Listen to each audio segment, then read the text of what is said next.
Good morning. Today we are going to finish the notes on 6.4 rectangles, so you guys will be able to recognize and apply these properties. Yesterday we talked about how a rectangle is a parallelogram, so every property that is true about a rectangle, that the opposite sides are parallel and congruent, and opposite angles are congruent, and consecutive angles are supplementary, are all still true within a rectangle. And then we got two more. That all four angles are right angles and that the diagonals bisect each other. So then we did some solving with the diagonals information here. And that brought us to example 2. It states, quadrilateral RSTU is a rectangle. If the measure of angle RTU, that's this guy, equals 8x plus 4, and SUR, this guy, equals 3x minus 2, we need to find x. Okay, so there's a couple ways we can think about this. One of these ways, first of all, we know that these are both right angles. One of these ways is knowing that we have this isosceles triangle, because those two have to be congruent. But that means, since this is also congruent, that this is also an isosceles triangle. Now, that does not guarantee that these two angles are the same. Okay, guys, they are isosceles triangles. They don't have to be the same measure, though. They obviously look different. This one's an obtuse isosceles, and this other one is an acute isosceles. Just keep that in mind.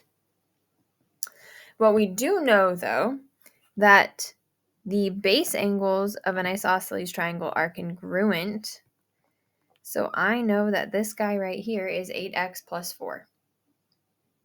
Now, because these work together to form this right angle, we can just add these and equal them to 90. So I have 3x minus 2 plus 8x plus 4 has to equal 90. We'll combine by like terms. We get 11x plus 2 equals 90. 11x equals 88. So x equals 8. And it does ask for x, not a certain measure of an angle, so we are done. There are other ways you could go about that, but that is probably the most straightforward way of thinking about it. So take a second, try that you try. I'm going to go ahead and get started on it. If you need to pause me, do that. Quadrilateral EFGH is a rectangle if the measure of FGE, this guy, is 6x minus 5, and HFE, this guy, is 4x minus 5. Find x. Very similar to that last one. We know these, all of them are actually isosceles triangles. Only this triangle and this triangle are the same, or this triangle and this triangle are the same. So you can't just state that 4x minus 5 and 6x minus 5 are congruent. That's not going to be true. You can, though, know that the base angles are congruent in each individual triangle. So in this triangle, this angle and this angle are the same. So this is 6x minus 5. These two angles form 90 degrees. So we add them up. 6x minus 5 plus 4x minus 5 equals 90. Combine like terms. 10x minus 10 equals 90. Once again, it is just asking us to solve for x. So x in the end will equal 10. Okay? We're going to go ahead and keep going. You can pause me if you need to. For example 3, find each length for rectangle M in PQ. Round to the nearest length. So MP is what we are trying to find first. We are given two pieces of information here. This little part of the diagonal and this side. We are trying to find MP. We know that the diagonals are congruent, so if we take 5 plus 5, that will find the whole diagonal in Q, which is the same as MP, so it is also 10. So, to find MQ, we kind of did this yesterday. It's a little bit of review. MQ, we're going to have to do the Pythagorean theorem. Okay, so we have our little triangle here. We can do this because this is a right angle. We could not use Pythagorean theorem if we did not have a right angle. We just found MP is 10, so we can solve for this side. So I'm going to say a squared. Remember, it has to either be a or b. C is always across from the 90, so in this case it is 10. A squared plus 16 equals 100. I just end up having to write really tiny. This gives us a squared equals 84. Take the square root. And if you were to plug this into a calculator, the square root of 84 is about 9.2. So MQ, we'll say, is about 9.2.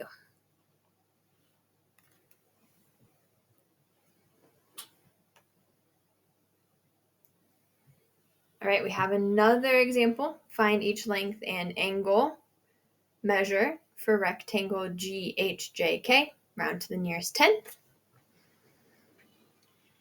So to find angle GHK, that is this guy right here.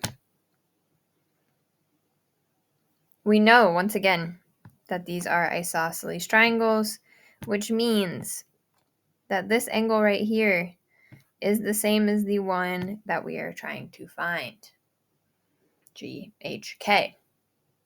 So to solve for this angle, which is the same as the one we're trying to find, we're just going to say that question mark angle plus 52 has to equal 90. Remember, in a rectangle, these angles are 90 together. So we solve, and we get that question mark angle equals 38 degrees, which also means that the angle we're trying to find, the measure of angle GHK, is also 38 degrees.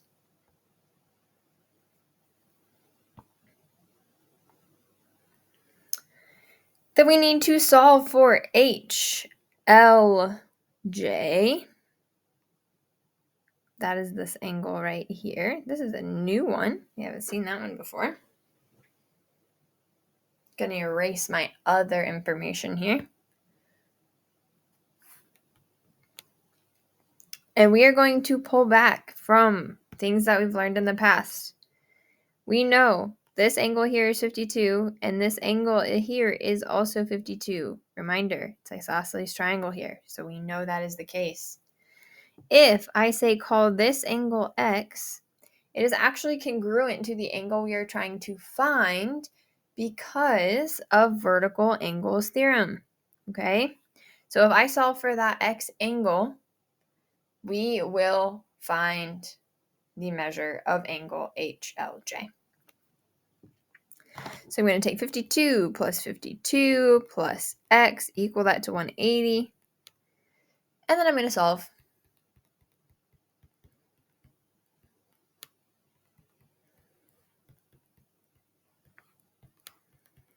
So x is equal to 76 degrees, which means even though that x that we solve for is technically a different angle, we solve for GLK, it is vertical to HLJ,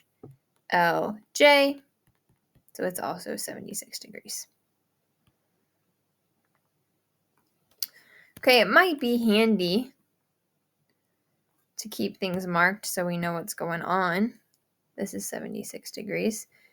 This one is also 76 degrees. We too know through some thinking that these are actually both also 52 degrees, similar to over here. And then we solved that these guys were 38, which means that these two are also 38. So we're not going to solve for it, but we do have one other pair of angles that we could solve for. Oh, actually, we already know it. I'll just tell you. It's down here, 104.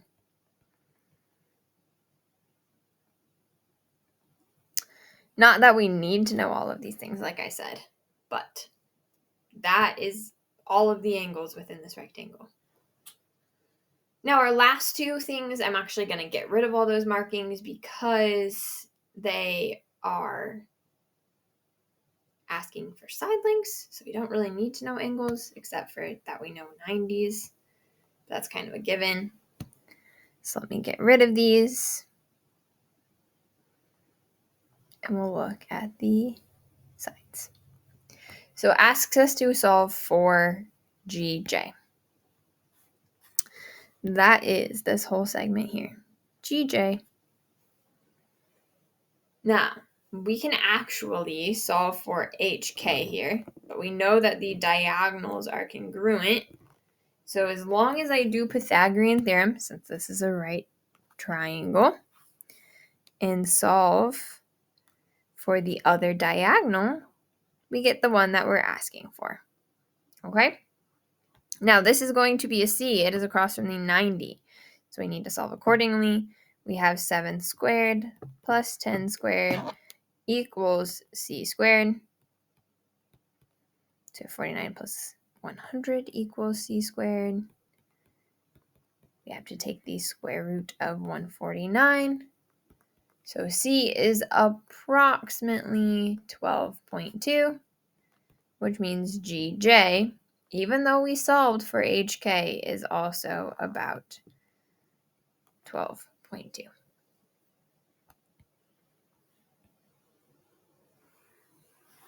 Okay, then we have to solve for HL. We just solved for the diagonal, guys. We solved for the length of this full diagonal being about 12.2. It is rounded. We'll just take it as that's what it is. Since we want to find just half of it, HL, we just take 12.2 divided by 2. We get about, because it was about 12.2, we get about 6.1. And that is HL. Okay? That was a lot of different types of solving within that rectangle. Hopefully you guys all saw where that stuff came from. We have another theorem, 6.14, diagonals of a rectangle. So if the diagonals of a parallelogram are congruent, then the parallelogram is a rectangle. This is just the converse of what we saw before. If you know they are congruent, then it has to be a rectangle. Okay? Now, it does have to be a parallelogram first before you can just check the diagonals. So we're going to look at this. It says some artists stretch their own canvas over wooden frames. This allows them to customize the size of the canvas. In order to ensure that the frame is rectangular before stretching the canvas, an artist measures the sides and diagonals of the frame. If AB equals 12 inches, let's mark it out. AB is 12. BC is 35. CD is 12. AD is 35. BD is 37, and AC is also 37. Explain how the artist can be sure that the frame is rectangular. So, let's just write it out. I have written opposite sides are congruent and diagonals are congruent, So by our theorem, this is a rectangle. So first of all, we know it's a parallelogram just by stating that the opposite sides are congruent.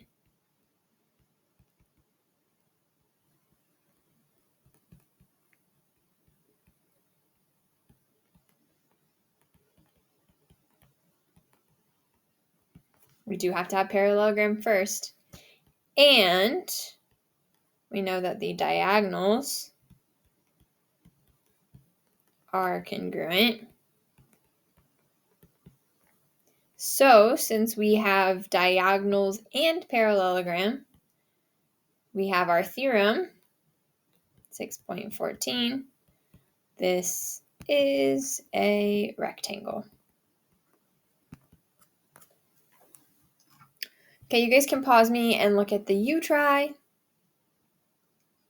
I'm going to go ahead and go. It says Max is building a swimming pool in his backyard. He measures the length and width of the pool so that the opposite sides are parallel. He also measures the diagonals of the pool to make sure they are congruent. How does he know that the measure of each corner is 90? So once again, opposite sides are parallel. So this guarantees this being a parallelogram.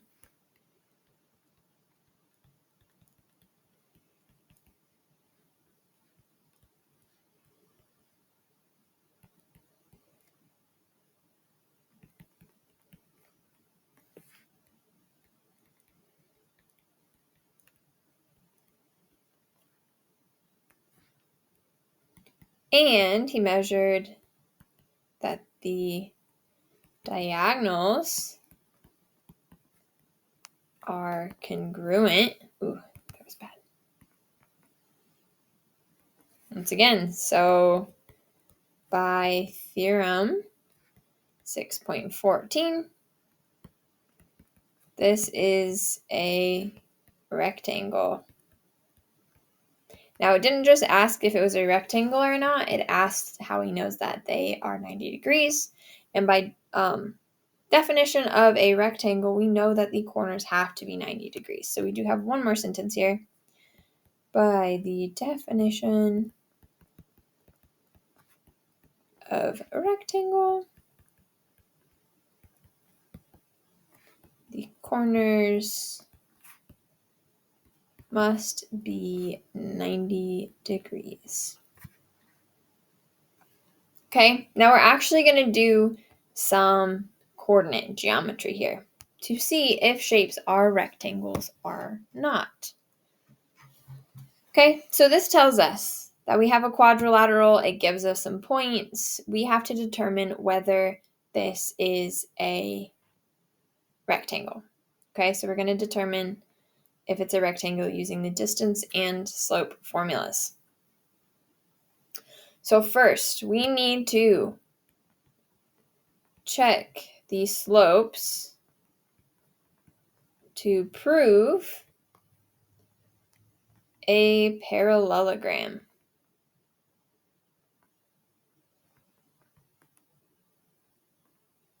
Okay, since they gave us a picture, we can just go ahead and count. There is a formula for this. We're just going to count it for now. Okay, so for the segment KL, I'm going to rise 1, 2, 3 and run 1. So my slope is -3 over 1 technically. I need to check the opposite side and make sure it's parallel to that. So JM, I rise 1, 2, 3, I run 1. This is also a -3 slope. I check the other two sides. ML, I rise 1, I run 1, 2, 3. This is a +1 over 3. And then JK, same thing, check, rise 1, run 1, 2, 3. This is also a 1/3 slope. So if you recall about perpendiculars here, we know that these do have to be at 90, although all we care about right now is that this is a parallelogram because opposite sides are parallel.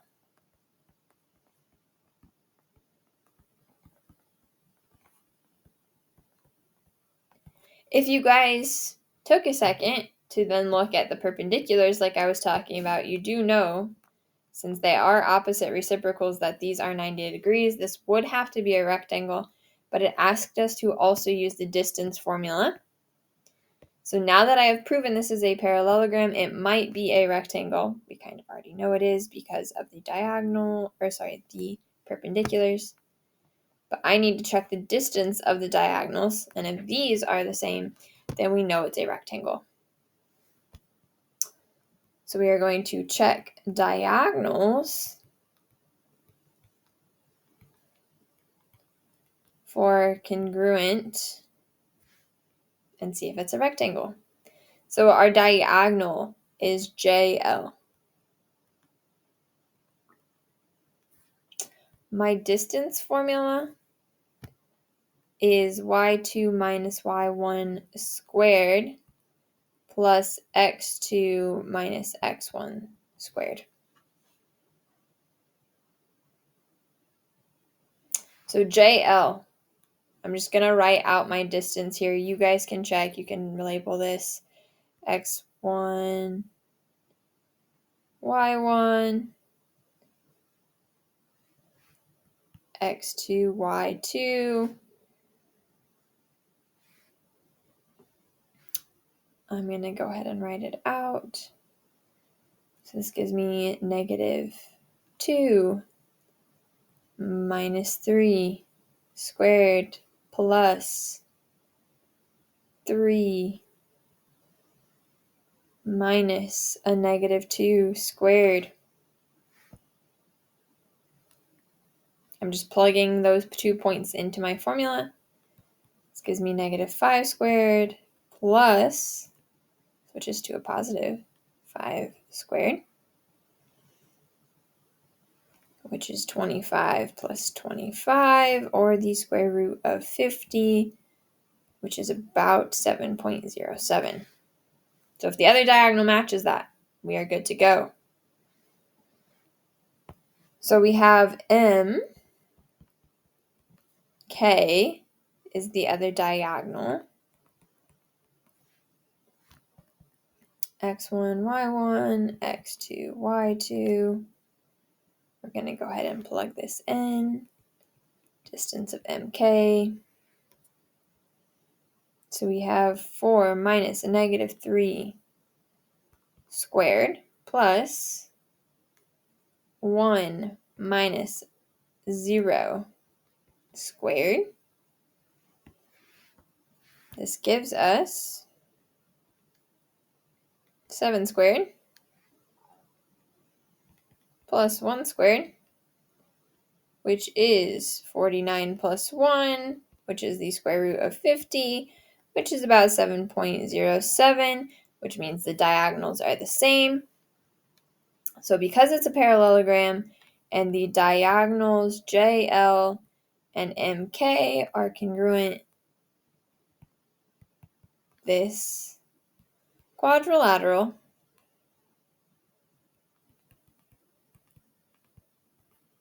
is a rectangle. So we had to do a lot of checking. You do have to make sure it's a parallelogram first, and then you have to make sure it is a rectangle. Now guys, I'm going to go ahead and just write out. I'm going to pause the video and write everything out for sake of time. You can try this one, or you can just play the video and the answer will be there. All right, here we are. I went ahead, since there wasn't a picture, I drew myself a sketch, but I'm not going to really rely on the sketch because I might not have drawn it super great, and you'll see why I say that in a minute, because this right now does not really look like a rectangle, okay? So I need to check my slopes of my sides to prove that this is a parallelogram. I could technically also check my lengths to prove that it's a parallelogram. If you prefer distance formula over slope formula, that's fine. So I did my slope formula a bunch of times. You'll notice that these two opposite sides have the same slope. And these two opposite sides have the same slope, which means it is a parallelogram. Once again, if you recall about perpendicular slopes, -1/2 and 2 are perpendicular. That does guarantee that these are all at 90 degrees, which means this would be a rectangle without even checking the diagonal. But let's check the diagonals just to be safe. Here is your slope formula too, if you do not remember that. So over here, I check the diagonals for my rectangle. I use my distance formula, which I have written up here so you can reference that. And then I checked both of them, and you'll notice that both of them have the same distance of just positive 5. So because it is a parallelogram and the diagonals are the same, this quadrilateral WXYZ is a rectangle. And we're good to go. All right, that's all for today. See you tomorrow.